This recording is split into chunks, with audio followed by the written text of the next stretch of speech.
ಒಂದು ಕಲ್ಲಿತ್ತು ದಬ್ಬದು, ಅದರ ಮೇಲೆ ಕೂತ್ಕೊಂಡು ಕಣ್ಣಲ್ಲಿ ನೀರು ಸುರಿಸ್ತಾ ಇದ್ದೆ. ಎಂಥ ಸ್ಥಿತಿ ಬಂತು ನನಗೆ.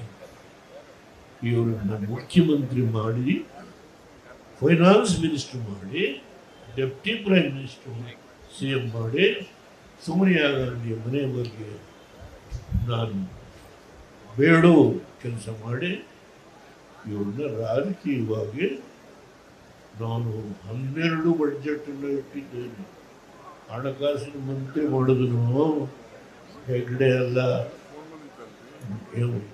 ಇವತ್ತು ನಮ್ಮ ಬೊಮ್ಮಾಯಿ ಸರ್ಕಾರದಲ್ಲೂ ಅಲ್ಲ, ಹಣಕಾಸಿನ ಮಂತ್ರಿ ಮಾಡಿದ್ದು ಇಲ್ಲಿ ಕೂತಿದ್ದೇನೆ. ನೆನೆಸ್ಕೋಬೇಕು ನಡೆದು ಬಂದ ದಾರಿ